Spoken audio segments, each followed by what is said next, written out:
So today is Sunday, November 13th, 2022. My name is Stacy Richard, and I'm interviewing Dr. Annette Randall Jenkins for the Commemoration and Contextualization Initiative. We're at Crystal Ray Preparatory College School in Houston, Texas. Thank you, Dr. Randall Jenkins, for agreeing for this interview. This interview is being recorded, and the unedited copy will be housed at the Briscoe Center for American History. If there is anything that you do not wish to discuss, I will honor your wishes. If there are topics you wish to discuss and I haven't asked about it, please bring it up. And lastly, if we need to take a break for you to get a drink of water or anything, just let me know. Okay. All right, so we're going to start the interview. Talk about your life before UT. So let's start with you growing up in Galveston. How was your upbringing? Talk about your childhood. Well, I really was born in Galveston, but I was raised in Texas City.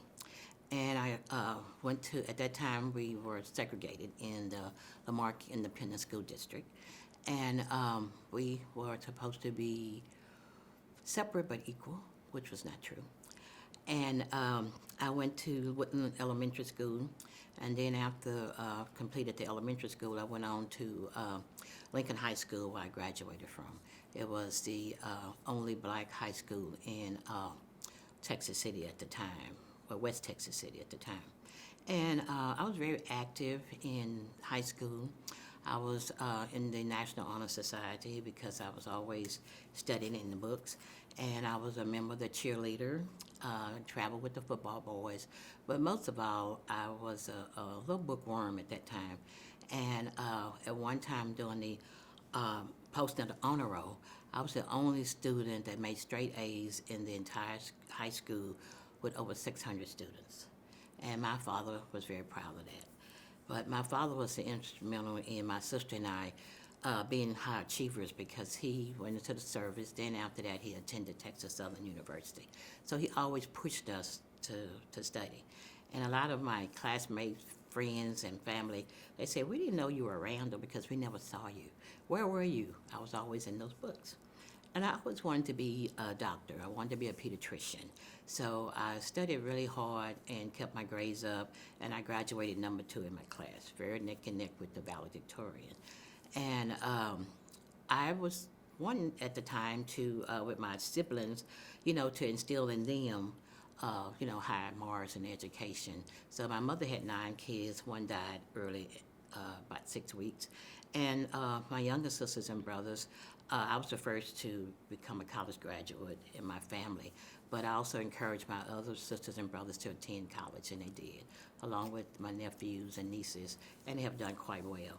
But growing up, like I said, I had a lot of things that I was involved in, and I had teachers that really pushed me. My mentor was Mrs. Benny Matthews. She was my science teacher, and she was from Austin, Texas, and she did not get an opportunity to attend the University of Texas because it was not integrated at the time. So she ended up going to Houston-Tillotson College, and I always did well in math and science, and I always was, helping her. So everybody said, well, what college are you going to? I said, well, Mrs. Matthews said I'm going to the University of Texas at Austin. And so she groomed 9 of her best students, and she made sure that we had everything we needed to attend UT. And everybody said, I thought you were going to Prairie View. I said, I thought I was too, but Mrs. Matthews said, I am going to UT. And so that's what I did. And I, did my SAT, got the scores, and I also was able to, but didn't get a scholarship back then because they were not giving scholarship. I got a grant and a loan in order to attend college. So going back, you said your mom had 9 children, so you grew up with 7 or 8 siblings. One passed away at birth. Can you talk about what was the household vibe, or how was that growing up with all your siblings? Oh, it was very nice, very loving. My mother was such a great person. She instilled education in us at an early age because my mother could not read or write. She did not attend any schooling because her mother died with her at birth. And her father remarried, and the lady he remarried would not let my mother, her sisters and brothers go to school. They had to work in the fields or in the white folks' kitchen. So she was always upset that she never got an education and couldn't write her name. And so she was, the neighborhood person that cooked and took care of the sick, and we were just all close, and we didn't have a whole lot. We were poor, but we had each other. And my older sister and I, we felt like my younger sisters and brothers were our children because we took care of them. We hung the diapers in the windy weather, and they were appreciative. And after I graduated from college, I helped to send my other sisters and brothers to college. And when my sister graduated from college, we just passed down the torch and we helped each other. And you said that your science teacher groomed you and told you were going to UT, and your friends like, oh, I thought you were going to PV. So was PV the school you wanted to go to? Was that your mind was set on? That was what my mind was set on because Prairie View had a good engineering department, and they were good with nursing and science, and I didn't want to really go far away from home. Okay. What were race relations like in your community in you say you grew up in Texas City. I grew up in Texas So City, what were West Texas City. Like I say, they said that we were separated but equal. That was not true. You had to go to the back door of this restaurant, Bosti's, and we would always go there, but we could never go in the front door. We had to go to the back, order our food, and pay for it then. We could not sit in the restaurant. And when they had water fountains, white, black, you had to do that. And we always had, the books that we had were always kind of late books, never nothing new. When I got to UT, the first 2 weeks was that's all the math I knew because we were not exposed to a lot of the math that the other children were because we didn't have the I guess you would say, the people were not interested in making sure that we had what we needed at the time. So do you recall knowing about the Herman Sweat versus Painter case, and did your community participate in that case? And if so, how? My community did not participate in it, but I was aware of it because of my mentor, Mrs. Matthews, made us aware of it. Okay. So let's go to the day when you received your acceptance letter from UT Austin. How did you feel? I was excited. I was happy to be going to UT. It was a great school. I knew I was going to have some challenges, because I had read about some of the things that was going on there. Coming from an all-black high school and going to UT, I knew it was going to be difficult because we did not have any blacks on our team at UT when I got there in 1966. And the Vietnam War was going on at that time. There was a lot of protesting going on. And Darryl Rawl was so adamant about not adding a black to our football team because he did not want those little monkeys, as he said, on his team. So we would march around the gym and we would protested that and protested the war at the same time.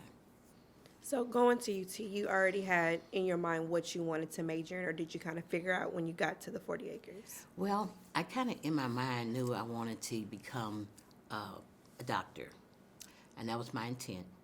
And but German was a course that was tough. Most science majors had to take German. Couldn't speak it. I passed it, but I couldn't speak it very well. So I lived in a co-op, and I was talking to one of the Hispanic guys that would come and eat dinner at our co-op. And Ray said, I'm looking for a major in the medical field where I don't have to take a foreign language. He said, well, why don't you go to pharmacy school? I said, pharmacy school? Never thought about being a pharmacist at that time. But he said, yeah, you don't need a foreign language. He said, and when you graduate from pharmacy school, you can work part-time and make good money, while you're going to medical school. He said, well, just try it one semester. So I said, okay. It was the same curriculum almost, same chemistry classes, math classes. So I took his advice, and so I joined the pharmacy curriculum, and I've been a pharmacist now for 51 years. Oh. So let's go back. Your first day, you got your acceptance letter, you got your move-in day. It's your first day on campus. Do you remember anything about that day? Like, how did you feel? Well, not the first day on campus was really my orientation. And I met this girl, Linda Rout Kelly, who was from Hitchcock, and they like neighboring cities. And so we were in orientation and we were walking across UT campus. It was so big, so hilly, our legs was hurting. And so we were in the orientation and let us break for lunch. And we broke for lunch and we were walking across the campus talking about, being excited about, leaving home, being the first in our family, both of us to attend college. And we were going back to Ken Salvin's dormitory. I don't know if it's still there, but Ken Salvin was where we were staying for orientation. So all of a sudden, this security guard, he said, get down, get down. And he kind of knocked us to the ground. And, being 18 years old, young, we didn't know what was going on. Never been to a big city like Austin before. All of a sudden, he said, some fool is shooting in the tower. We said, shooting? And we heard the gun firing, we heard window popping, because we were very close to Guadalupe, to the drag. And so he said, just stay down, stay down. So we didn't know, we going to lunch, we were hungry, we didn't know what was going on, so it was confusing. And then after it was all over with, they told us we could go to our dormitory. And there were dead bodies laying everywhere. Some was covered, some was not. I remember the librarian that they got out of the tower that I think he shot first, had on a blue dress, stocking feet, and walking through that campus with those dead bodies was really hard for a young 18-year-old girl away from home for the first time. So Linda and I would walk past the bodies and trying to get back to the dormitory, but we were very upset. The phone lines, you couldn't call home. Home couldn't call you because they were all jammed. And we didn't get phone service until that night about 9:30 to call home to tell your parents that you were okay. And my daddy was a longshoreman. He worked on the waterfront. He did attend TSU College, and he was going to be a teacher, but teacher didn't pay very much money during that time for a man with 9 children. So he became a longshoreman, and his major was business, and he kept the books for the local. And so my daddy said he was sitting at lunch and he was watching the TV. All of a sudden, he heard about the shooting. He said, my daughter is there. And so he said, this is her first day on campus. And he was all panicky because he had not heard from me. He could not get in touch with me, and I couldn't call home. And he said, well, I got to go to Austin. I have to go see about my child. So at that time, the news flashed across and said that no one from Galveston County had been shot or killed. So that relieved him then. He said, well, I guess she's okay because nobody has identified her as being hurt. And I finally got in touch with my parents that day. And it was good, but I was still upset. I went home after orientation. My mother said, you're not going back to that school. Those people are crazy up there. And my father said, no, this is life. She's going back. She want to go to UT. So when I finally moved into UT, I could not afford to be in a dormitory. I was in White's Co-op. That time we was paying $42 a month for room and board. And I had the opportunity to meet other girls. Of course, I was nervous and still a little shaky from the shooting, but I moved in, I was excited, and my roommate, Dr. Charlene Evans, we were from the same high school in the same town, so we were roommates for 4 years before she graduated. And so I wasn't feeling so lonely, but it was so big, and the classes were so 600 people in an auditorium classroom, So I was a little overwhelmed, but I knew that I could do it, and I was determined, that I would make it at UT. So you said after the shooting, you went home. After the orientation, you went home. That was the day of the UT shooting. Do you about remember what time of day that was? Was it like noon, midday? It was about noon, midday, because we had broke for lunch, so it was about between 11:30 and 12, I guess. But it was about noonday when the shooting was happening. And your internal gut was like, I can't go here no more. I want to go back home. I don't want to return to UT. Or you said, I'm going to just come back. Well, I was determined to come back. My mother didn't want me to go back, but I was determined to go back. Because Mrs. Matthews, that was one thing she wanted her students to obtain a degree from UT. Okay. Let's talk about when you came back and class began. Let's talk about your first day of classes. First day of class, it was overwhelming because I had never been in a campus that large before, and the classes were so big. like I say, you're just a number. They didn't know your name. They didn't know who you were. You were just a number. And you were sitting in the auditorium with a whole bunch of other freshmen. And so I just wanted to make sure that I got my notes together, taking notes and everything. And being there was trying, but I was determined. Did you have any expectations of your potential professors prior to coming to UT? I did. And what were they? They were that they would be fair and unbiased because of the color of my skin, but that was not so for all of my professors. Can you talk about some of those unfair experiences? Well, one unfair experience was in pharmacy school, and that was one of my professor. He was a German guy, and he said, "I want to know something. Can you answer my question?" I said, "Yes, sir." We're all enthusiastic. He wanted to know something. I said, "What is it?" He said, "Why are you here?" I said, "Excuse me? Why am I here?" "To get an education." He said, "No, I really want to know why you're here. Why you're not at TSU with your kind? Face to face with my kind." And I was very angry and upset because, 1966, integration was taking place, and you thought that of all people who's there to help you, who's getting a paycheck, would be considerate of all students, but that was not so. Was there any moment after dealing with those unfair experiences where you wanted to leave and potentially go to HBCU, or you would just? No, I was determined that I was going to stay there and fight and show them that I was just as good as anybody else. Were you, in some cases, the only African American in your classes? Yes, in my pharmacy classes, yes, I was. And how were you received by your classmates? My classmates was great. I made really good friends among the whites and the Hispanics, and I was part of the group. And they would help me with things I didn't understand, and we would study together. I didn't have any problems with the students. And my professors weren't all bad. Dr. William Sheffield, who was the dean at that time, was wonderful to me. He helped me get the African American Minority Scholarship for minorities in the healthcare profession. Dr. Jamie Delgado, he was wonderful. He was our pharmaceutical chemistry teacher. He got me a job to get my internship hours with his wife. Mrs. Delgado was the director of the Holy Cross Hospital on the east side of Austin. And they were great. And there were some that was not as great, but they were outstanding, and they helped me to achieve what I wanted to achieve. So how did you form your community, with your close friends when you got to UT? Well, the one thing, my community was Almetria's Co-op. Mrs. Almetra Duran was the house mother. She was the mother away from home. And we would all go there, and all the black students would meet there on Sunday afternoon, or whenever we had a problem. She was like our mother. And she was just a phenomenal woman. And she taught me how to cook, because we had to cook our own food at Whitey's, and our meeters was right side by side, right next door to each other.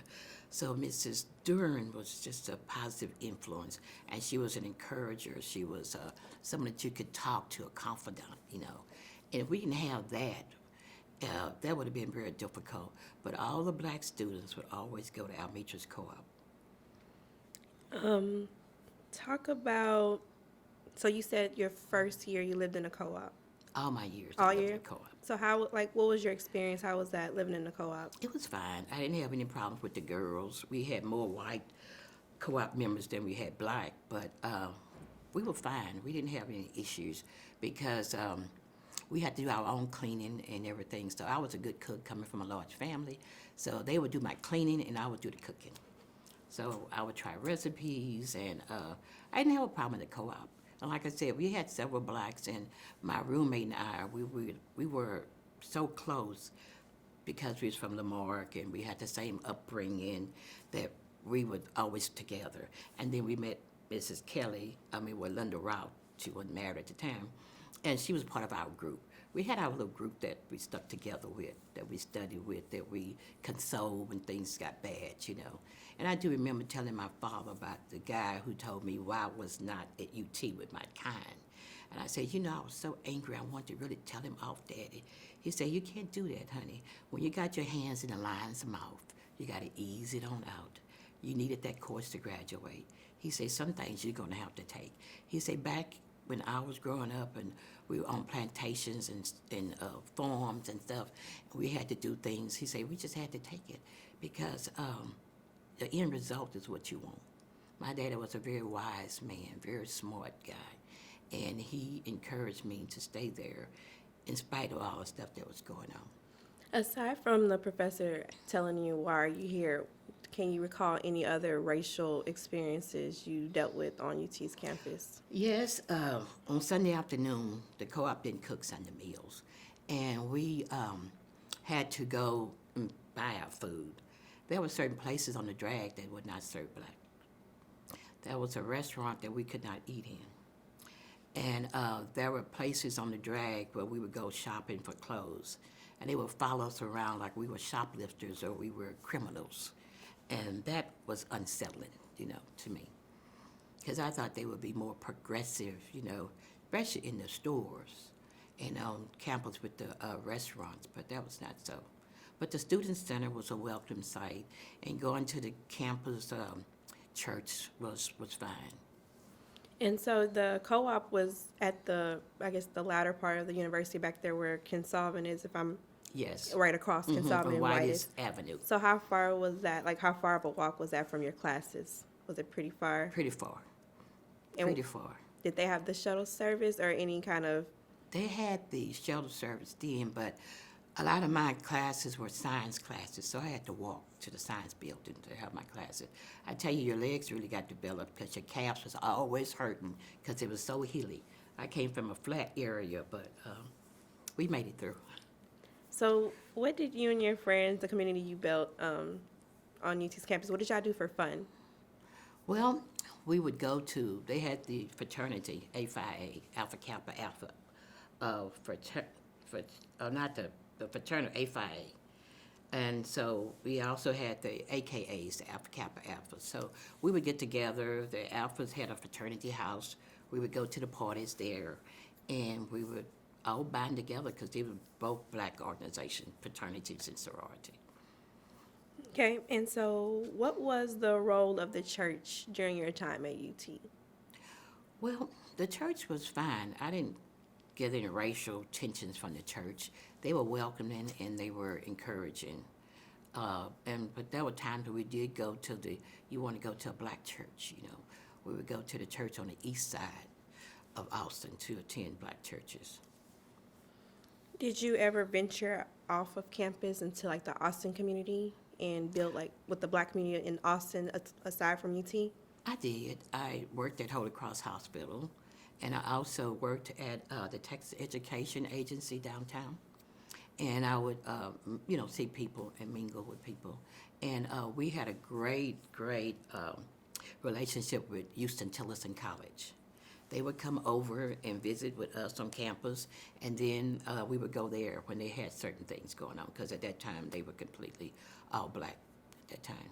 Would you say your experience in Austin as the city was different from your experience as UT as a school?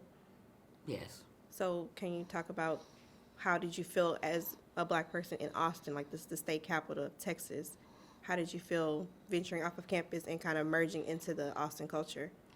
Well, the Austin culture was more rewarding, I guess, or enjoyable than being on UT campus. Because at that time, UT campus, you always felt like you were on display or you were on pins and needles because you were there to get a good grade, And they were always seem to me judging us. I had a English teacher, and I was making all A's in her class.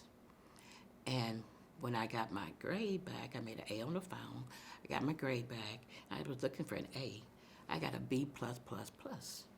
I said, what's a B+++? So I went to talk with her, and she said, you deserve an A, but I have not given an A to a freshman student in 18 years. And she said, I said, why? If I deserved an A, why did I not get an A?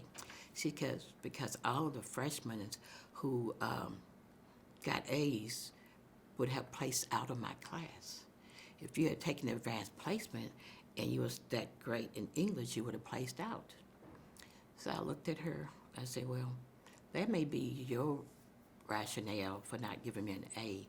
But at the time, I come from a family of 9, and you have to pay for advanced placement tests in order to take it. I didn't have the money. My family didn't have the money to pay for an advanced placement. But I really felt that I deserved an A. I made an A. She said, but in 18 years, I have not given a freshman an A. And you said you attended an all-black high school, right? Yes. So mentally, did you feel like you were prepared for those type of professors or even the course load that UT was going to be offering you? I thought that I was prepared, but I was not. Like I told you, the first 2 weeks in my algebra class, whatever I learned the whole 4 years at Lincoln High School was gone. I had to learn it all over again on my own. And how about how many hours per night were you up studying just so you can stay Catch afloat? up. A lot. I studied a lot. I did not really have a social life or anything because being a science major, you had to really know your things. Did you work while you was at UT? Yes, I did. What did you do? I worked at the Texas Education Agency. I was a secretary to the school lunch director. She would go visit different school lunches and evaluate them and send back her reports, and I would type the reports for her. Wasn't a very good typist, but for some reason she hired me, and I had a job, and I would go there in the afternoon. And some of the ladies in the group, they'd been working there a long time. They would say, oh, we're not busy today. Let us type your papers, and you go read or you go study. And that was like a family to me, away from home. And how was that juggling school and work? Very difficult. Very difficult. Because sometimes I would stay up all night if I had a test. I would not go to sleep because I knew I had to stay afloat. So we're going to fast forward a bit. Talk about your senior year Okay. at UT. So going into your senior year, did you feel like, okay, I'm almost to the finish line, but I'm not quite there yet? I have, classes to pass. So how are you feeling registering for your last semester at UT? Oh, happy, excited, wanted to get it over with, wanted to make some money and take care of my younger sisters and brothers. So were you already applying for jobs? Did you have internships under your belt? No, I was not applying for jobs at that time. I was trying to complete my internship for the State Board of Pharmacy. You had to do so many hours before you could even graduate or take the board. So I was busy working doing that. And I also, like I told you, did my internship at Holy Cross Hospital, but I didn't get paid. That was just an internship that I did. Okay, so this is your senior year. You apply for graduation. Mm-hmm. It's approved. You have a date. You call and tell your family. How was that moment? It was wonderful. I went and bought my class ring. I meant to bring it today. And I put an RX on the front of the orange stone. I'm graduating. I'm getting out of here. And we were all excited, but we're also having to study for the board because, if you don't pass the board, you can't get a license and you can't work. So we were busy trying to get ready for graduation, also studying to take the board. And how important as an African American, about to graduate from UT, how important was that to you to That finish? was very important because the first African American male that I met, his name was O.C. Houston. He was from Austin, and he helped me a lot to encourage me, to tell me about, different classes. And he was also involved in more racial discrimination in the pharmacy school than I was because he was, older than me, and he was the first. And that was a black female that was first, that I thought was first because she was in the class before me, and she graduated. But for some reason, after graduation, she committed suicide. And she jumped off a bridge, and that was alarming to me because I knew her. I met her because they were ahead of me, but you know how we all get together and try to help each other. And O.C. Houston passed the board, and he opened up a pharmacy in East Houston. And then I had another friend of mine who was in pharmacy school, but he was behind me. They were from Midland, Texas, he and his brother, Ken and Lynn McKenzie. And Ken McKenzie graduated after me. So, we always would study and help each other to pass. Where was the pharmacy school housed on campus? Oh, I can't even remember. I took a picture of it, but I could walk from Whitey's to it was in the middle part of the campus. And was this a fairly new program or no when you came to UT? No, it wasn't fairly new. The building was, but the program, because like I say, they had some pharmacists before me that I met, but I don't know about how old the program was, but at that time when I was at UT in the pharmacy school, they only had 3 pharmacy schools in the state of Texas. That was University of Houston, Texas Southern University, and UT. We only had 3. Now they're all over the state of Texas. Can you share any memories about your graduation day? Well, about my graduation day, I was busy packing everything to go home. I did not march because at that time, UT only had May graduation. And they said that I could return in May and I could march. But I didn't want to do that because I already had my license, I already had my degree, I already had a job. Why would I want to come back in May to graduate, to march? But it was just exciting that I had accomplished what I set out to do. I had a UT degree. And I had my mentor, Mrs. Matthews, was so happy. And I was just excited that I had stayed the course in spite of some racial turmoils and things that I had gone through. But I prayed a lot. God helped me through it. My family helped me through it because it was not easy. Is there anything that you would change or you regret from your experience at UT? That I would change. I would make sure with some of the professors were not in tune to teaching, I guess, black students. They needed to be a little, we had, even though I didn't have a racial confrontation with one of my second professor, but I knew that she had some type of tendencies to not want me to be there also, but never vocalized it. But they should have had a course in what it feels like for us to come in as a minority, to be singled out because of color.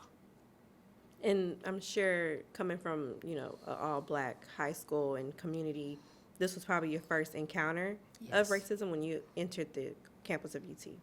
Yes. Did your parents mentally prepare you for any of this? Well, my father did. He told me it wasn't going to be easy and that I would have to endure, pray a lot, but I could make it because I was just as good and smart as anybody else on that campus, regardless of my skin color. Okay, so this is talking about now your life after UT. Your first job right out of college, what was it? My first job right out of college was the University of Texas Medical Center, and it was called UTMB. It's associated with the university, and it's a medical school also. So I was on the rotation for pharmacists. I worked evenings, days, and I worked night. But the mainland center, the Galveston County Memorial at that time, was one of the hospitals where I had completed my internship during the summer and Christmas break. And the chief pharmacist, Ben Palmer, he was another angel that helped me out. And he, was helping me find a job, and he said that UTMB had openings.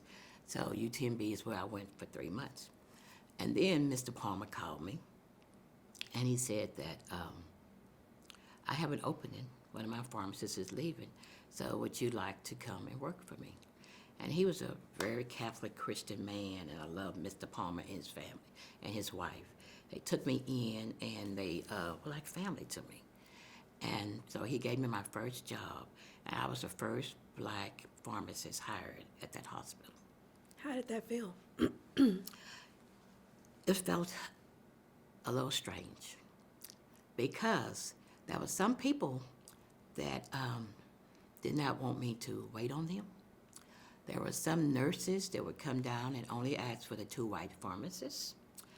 And there were drug reps that would come in to promote their drugs, and they would say, "Oh, how you doing, Annette? Did your school win this week?" I said, "Yes, my school won this week." Say, "Oh, TSU won?" I said, no, hook 'em Hans one.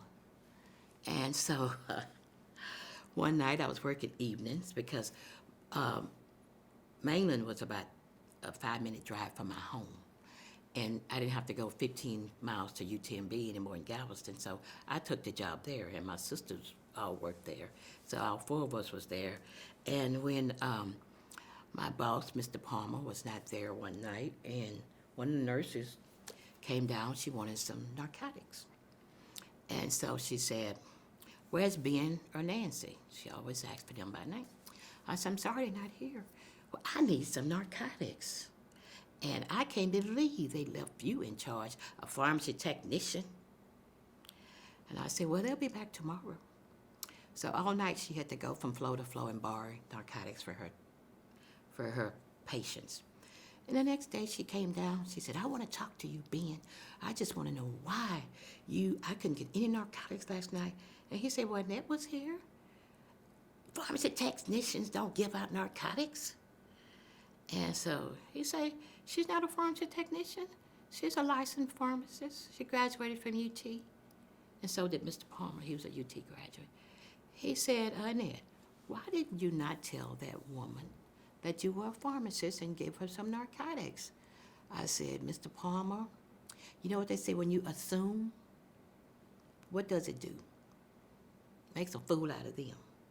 So she assumed I was a technician, and I just let her assume it.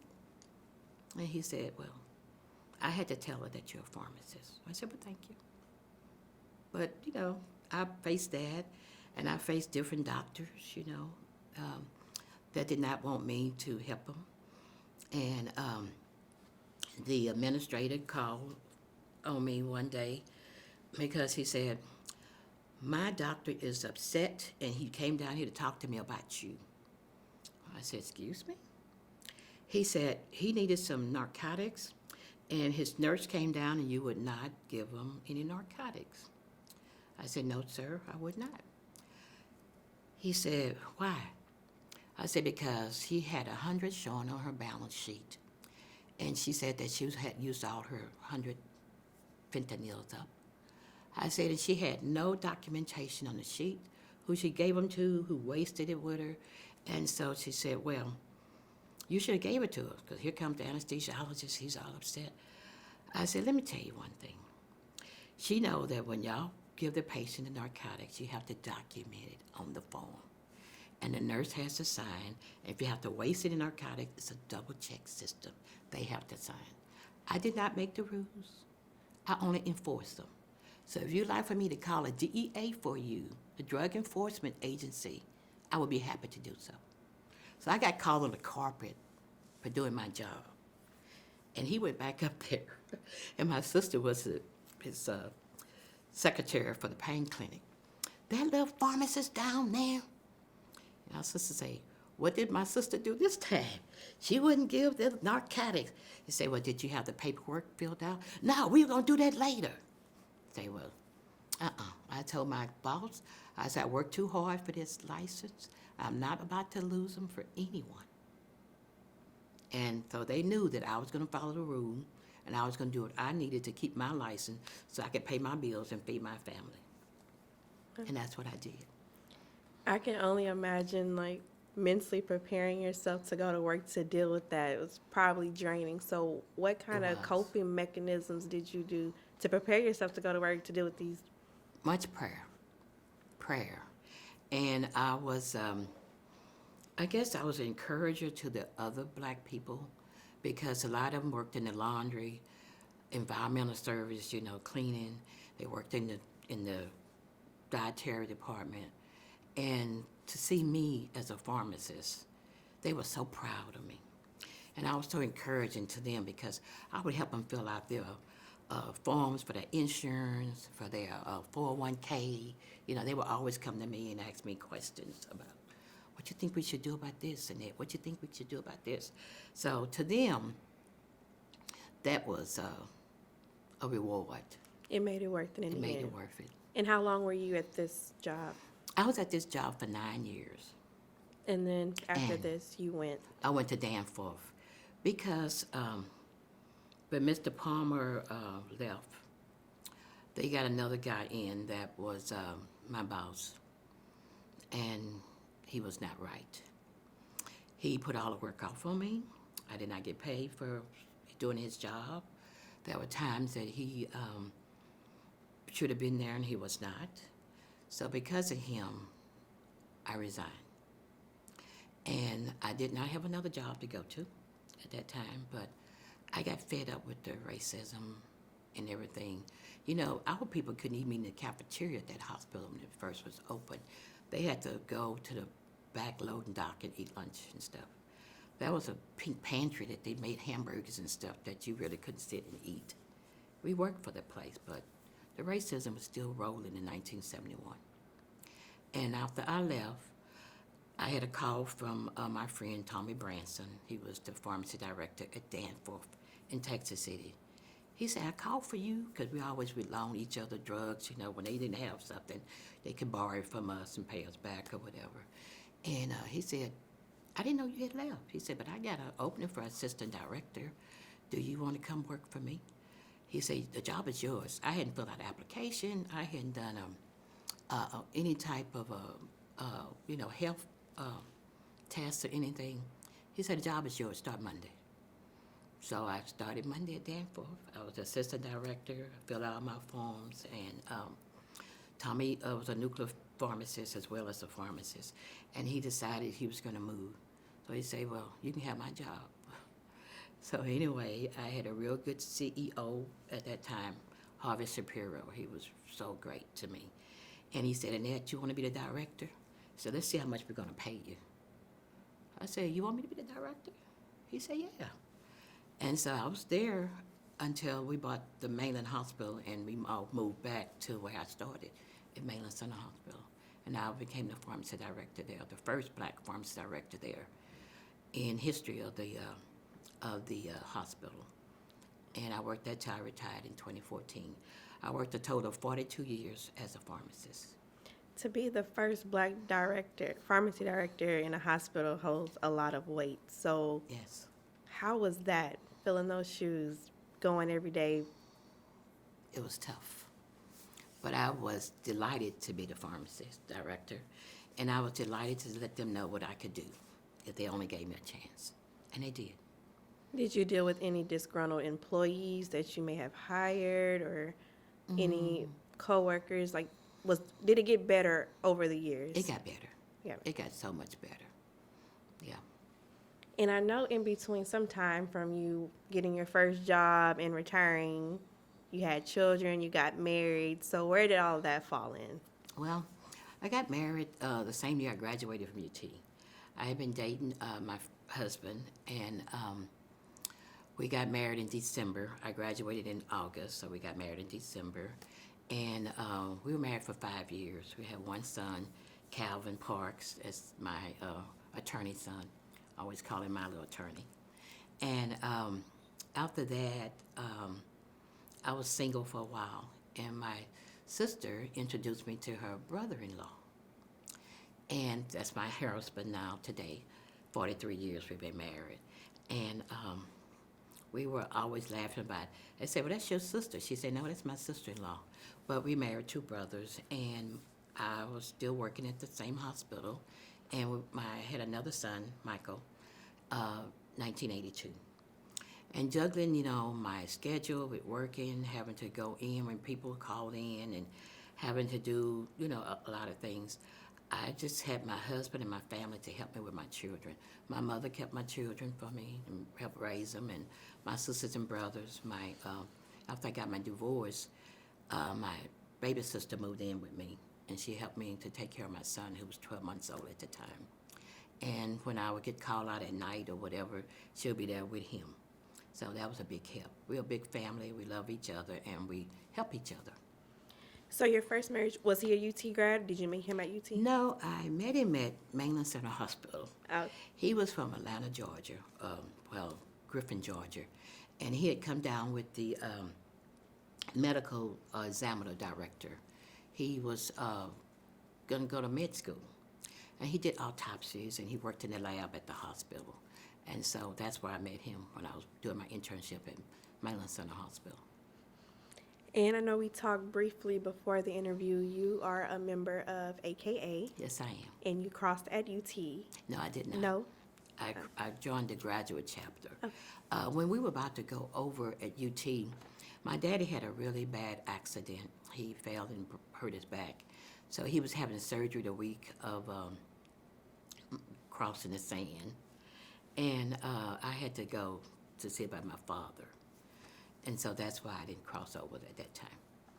Okay. So looking back from your experience at UT and looking over your professional career and all the issues you endured and all the racism, what was the biggest lesson learned for you to sum up your whole experience? Biggest lesson I learned was being a mentor to someone else. Being the listening block for someone else to tell me what they were going through. Being able to help my students who were also struggling in pharmacy school. I had some students at TSU that were having difficulty passing the bar. Passing the board. And I was that extra person that they could come to help do their internship, to help be their preceptor. So the only thing that helped me was that, and I say it in my biography and my everything, is that I would never pass this way again. So my job was to help someone else before I leave. And that was what I always tried to do with my students, with my College of the Mainland student, with my interns. I wanted to be that beacon of light that would help someone else. And I know your oldest son, the attorney, he attended UT. Yes, he did. So was that your plan? You wanted him to attend UT despite everything you dealt with when you were on campus? Not really. I really didn't push him to go to UT. I was going to let him make up his own mind. I wanted him to go. But he got the scholarship. He got the minority scholarship, so he followed the money. And I remember one night, he called me. He was very upset in 1993. He said, Mama. I said, what is the matter? He said, I am so upset. I said, why are you upset, Calvin? He said, racism is still alive today at UT in 1993. I said, what happened? He said, there's about 10 of us sitting out here. He lived in just a dormitory. He said, about 10 of us sitting out here, and we laughing and talking on a Friday night, bonding, meeting each other, talking about their experiences from different locations, different high schools, things they had done. He said, everybody is coming into justice looking at us, and he said, they turning up their head and their noses at us. He said, we just sitting here visiting. He said, all of a sudden, here comes the campus police. The campus police wants to know, what are y'all doing sitting out here? Say, we just talking. But show me some ID. He said about 10 of them all flashed out the orange and white ID card. And he said, where do y'all live? I said, we live here, just a dormitory. He said, okay, y'all keep it down, keep it quiet. He said that was so uncalled for. And he remembered that day. And he always talked about it. He said, you can't even sit out and have a conversation without somebody, because we're all black, going in to report us to the campus police. He said racism is still alive. So when he showed you his acceptance letter, like, Mom, I got into UT, what did that moment feel like? It felt very, very good. Because Calvin got accepted to so many different colleges. Tulane wanted him first. That was the first letter. Then he got accepted. He wanted to go to Duke. Duke was his dream, to go to Duke. Calvin got accepted to every school he applied to. He wanted to go to Cornell, but they wasn't giving him enough money, and they wanted him to play football. And I really didn't want him to do all that, because playing football and having to study, I thought it'd be a lot on him. And he got approved. He got accepted at Duke, Rice, Tulane, UT, but UT came with the money. And then I said, but Calvin, you're gonna get a free ride, 5-year, $40,000 scholarship. I said, why don't you go to UT, and then you can save the rest of your loan that you might want for law school. So after they sent the letter. I was excited. He called me on the phone. Mama, I got accepted. UT sent me a scholarship also. I said, well, that's very good. I said, well, okay, are we going? I'm gonna think about it. But he really wanted to go to Cornell, but Cornell was $30,000 a year, and it's gonna be very expensive. You know, I had college, both of my boys paid for. Calvin didn't have a loan, neither did Michael, because I had invested in mutual funds and had money coming out of my account every month for that college education. So what was the one main piece of advice you gave Calvin before he left to go to UT? One of the main advice I told him about my problems with some of the professors. And I told him, you know, you're gonna have to endure some things that you might not have endured at home. Because Calvin went to integrated school. Lamarck was integrated at the time. So he didn't have the racial prejudice that I had to go through, being at the time 1966 versus 1993. So Calvin was accustomed to being able to go to integrated school. So I knew that wasn't going to be a problem for him. And plus, he's very smart. He graduated UT in 3.5 years. So best advice I gave him was to stay there, do the best you can, and just know that if I could do it back in a time that was so rough for me, that you could do it now. So you're now retired. What are you doing now to occupy your time? Well, what I do now is I tutor. Some of my students had ADHD, and I take them into my home and I tutor them. And they have done very well, one-on-one with me tutoring. I help students with their science projects. I help the neighborhood kids to come and if they have a problem to discuss. I work with the seasoned saints at my church. These are the older women that we provide education. I talk to them on diabetes education. I invite speakers to come in to talk to them. I also do a lot of speaking to other churches on dementia, Alzheimer's. I'm on the board of the breast cancer, my sister's keeper, and I work with the walk and the brunch. And I'm also on UTMB senior program on the board. And we meet and have the things for the seniors to do, to go on trips and things like that. And I'm also the vice chair of the Galveston County Health District. And I help with preparing the board to help the citizens of Galveston County to improve their health and to do better as far as, you know, getting checked for colon cancer, breast cancer, things like that. And I also, during COVID, I spoke on COVID. I spoke on some of the things that would happen after COVID with their health. I registered a lot of seniors to get the vaccines when it came out, because at that time you had to call in or register online. And a lot of my seniors did not have websites or computers to do that. So I was able to get them in and get them vaccinated at that time. And I'm also working with my church on different things, you know, for their health awareness program. So I'm also a member of that. My husband and I changed churches, and I was a deaconess at that time, but now I'm a seasoned saint, and I'm also support warriors to help the pastor, help to pay out the church and do things for the children. We just did trunk or treat for Halloween, that we decorated our cars and we gave out candy to the kids, but just to inspire and encourage. I also go to the school to talk to different people. I talk to different people about pharmacy school, the students, and what they need to do in order to prepare themselves with the science and things like that. And on the college of the mainland board, I did that for 6 years and worked with the ACCU Community College Association, things of that nature. But I'm busy. I see. I stay active, and like I say, I just want to be there to help someone. I just spoke at College of the Mainland for Women's Day. I told my story about how it was being a black female, the only one in my class, and how mentoring help and encourage and word help to keep that student fighting for what they want. And I know you were recently on the 40 acres last year for your grandson's graduation. Yes. 2021, you said? 2021. Yeah. So how did it feel walking that campus? Oh, it was strange because so much has changed. Guadalupe has changed. All the different places, they have expanded. But I went back to the School of Pharmacy and I took a picture there with my grandson and my son.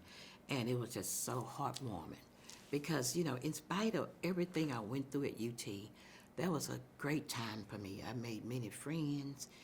I had things that bothered me, but I made friends, and UT opened so many doors for me. And that was why I was so in tune to being able to listen to what was going on to the other students that they forged ahead in pharmacy. And then at 19, and after that, at the age of 52, 1999, I decided to go back and get my doctorate of pharmacy. Everybody wanted to know, why are you doing that? You're already the pharmacy director. You really don't need to have a doctorate. But I wanted it for me. It took me 3 years. I had an extension program at University of Florida. And it was, I went to the medical center on Saturdays for classes. And I was able to, at graduation, to go to Gainesville, Florida, and march across the stage to receive my doctorate. And that was a proud moment because it made it mandatory in 2000 that all pharmacists had to have a Form D. And I didn't want my students to have a Form D and I not have a Form D. So I went back and I did that, and I met a lot of people. We had 10 people in our class that started. I was the oldest one in the class, and I was one of the 3 that graduated on time. And I had all the experience that I was able to share all of my experience with the new pharmacist that was in school with me. And my teacher, who was younger than me, was so amazed, and she always talked to me about different things, how you did this when you first started, how was that? And I just felt like, I was giving back.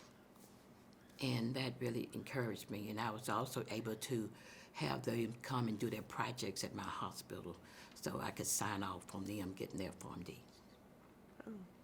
So your decision to go to UT really paved the way for other Black students like myself. I Yes. got to the campus in 2011, finished in 2015. You paved the way. You were a part of that history and that story. So what advice can you give a young Black person who's contemplating, like, should I go to UT where my kind wasn't really accepted back in the day? Like, should I go? Or why should I go? What advice would you give them? Well, UT has a very top-rated school, and my pharmacy tech came and said, Dr. J, you're powerful. I said, what you mean? You went to 2 top pharmacy schools. And said UT at that time when we did the rating was number 2, and the University of Florida, Gainesville, was number 9. And so she was just so proud of that. But UT has a lot of advantages, and I love UT. In spite of what I went through, it encouraged me to be me. It encouraged me to learn. It encouraged me to fight many battles that I maybe not would have done if I was not as strong as I was, having battled what I had gone through. So we have a Galveston County Black Excellence Association, and every year we send students off to UT. And we do like a video telling them why they should go to UT to accept this opportunity, because UT has a lot of doors they can open for Black students.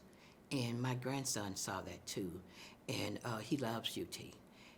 Everything was fine. He didn't have any racial problems, like Calvin and I had. He was there. Professors was welcoming him with open arms, and I think that UT is a very good school, and it prepares you. And when you get out there in the working environment and they see that you graduated from UT, everybody say, oh, you went to UT. So UT has a name for itself out there.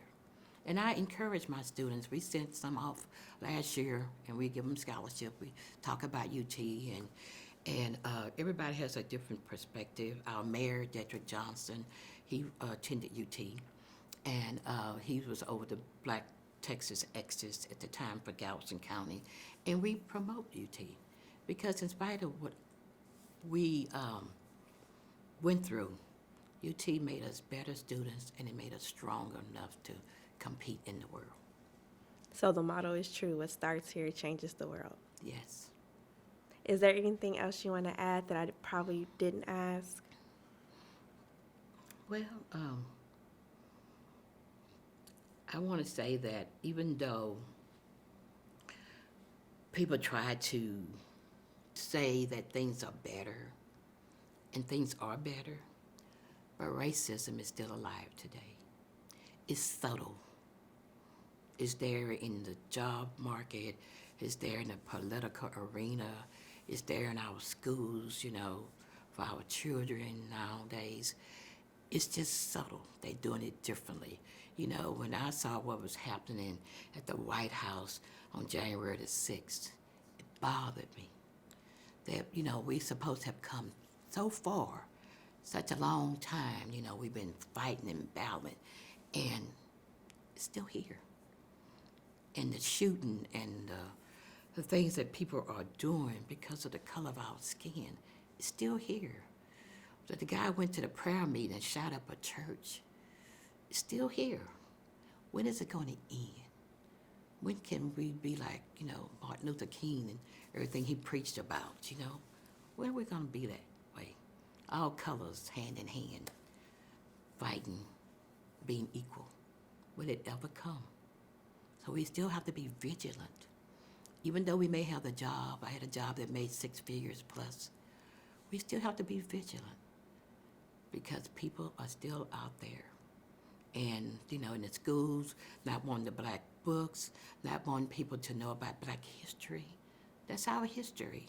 Just like, they want to do things about the Civil War and, things like that. It's still our history.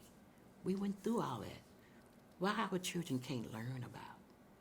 My granddaughter came home, they were talking about black history.